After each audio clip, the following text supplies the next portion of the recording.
today, what I wanted our focus to be on is just to give you guys the ability to see what an essay looks like for AP government.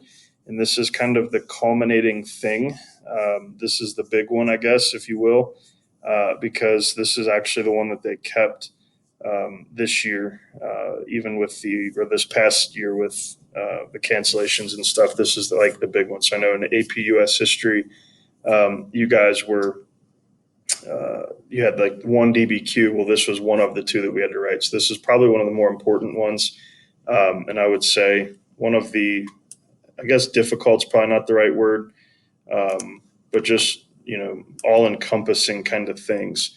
So there are a lot of different angles that you'll have to come in. And this question actually comes from um, the course description guide. So it's out there. I always show this one as the practice, especially after what we talked about on Tuesday. So we're going to go through it. I'm going to break this down with you. And then what I'm going to have you do is once we're done, I'll share this link with you. And I just want you guys to put your thesis statement to this in the Google Doc, and then I'll kind of grade it or whatever and show you kind of where some things are, and we'll go over that a little bit too. So the prompt: develop an argument that explains which of the three models of representative democracy, participatory, pluralist, or elite, best achieves the founder's intent for American democracy in terms of ensuring a stable government run by the people. So when it comes to the essay writing this year, you will have to take a stance. You will have to provide evidence from the course, and you will have to use that stance and make an argument with a line of reasoning. So the first part that you see when it comes to the essays, you see these documents. One of the pieces of information has to come from these documents. So you'll see Brutus 1, Federalist 10. That is why very early on in this year, I have you in almost in every unit, there's a document that you have to read. Those are mandatory for the course because they can show up on that exam at the end of the year. They show up on the essay at the end of the year.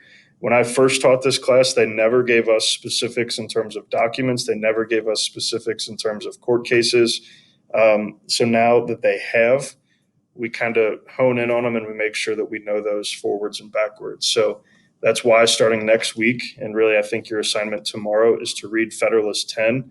I have actually given you the easier version, if you will. It's the more modern languaged version of Federalist 10, so you don't have to do any of the Old English or whatever interpretation. So you will need to read those documents and use those documents. And we'll talk about those a little bit more, but I want you just to see that component. So, in terms of today, my expectation is not that you're going to have Brutus 1, Federalist 10 memorized or anything. I'm more looking at a thesis statement based on what we talked about the other day. You'll notice at the bottom, it also gives you some instruction. Respond to the prompt with a defensible claim or thesis that establishes a line of reasoning. So you have to have a claim. Your claim has to be participatory, pluralist, or elitist. And then you have to explain why you believe that. My practice, my grading is going to look for all of that to come into one sentence. And I want that sentence at the beginning of the essay. A couple of years ago, 2 years ago, the last 2 years, I have graded AP exams. The first year I did this long essay.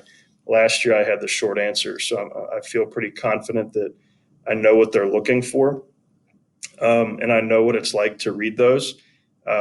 You're much more likely to get points if I know that thesis statement is at the very beginning and I don't have to go searching through the essay to make sure that it's there. You can still get the point. AP will still give you the point. I'm just trying to teach you guys ways that are going to help the readers out to increase your chances of getting a point. So make sure your thesis is a defensible claim. You have to choose a side, and you have to have a line of reasoning as to why you chose that side.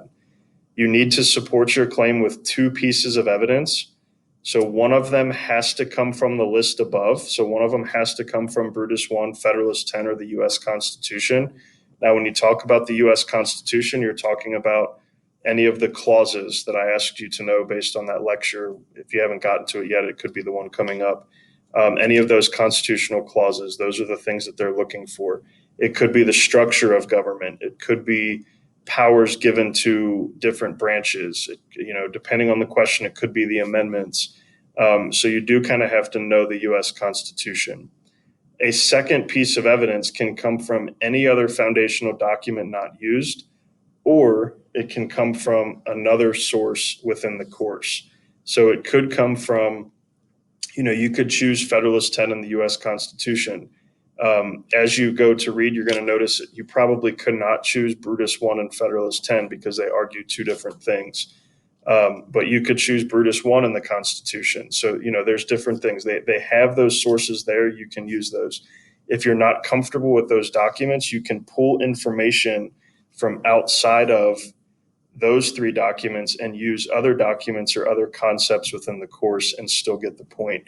And as we get closer in or more into the year, I'll go over some of those specifics in terms of a thesis statement and what they're looking for in terms of the content for support. Once you have your two pieces identified, you're looking to explain those pieces. So you always have to, anytime they use the word explain or develop an argument, you're going to need to connect back to the top. So whatever reason that you have, say Federalist 10 for this reason or Brutus 1 for that reason, you need to make sure that you're explaining that in more detail in the body of the paragraph. And then this one I think is the most different in terms of what you are probably used to from AP US history, if that's what you've taken. And I know we didn't necessarily teach this with US history last year, but you need to respond to an alternative perspective.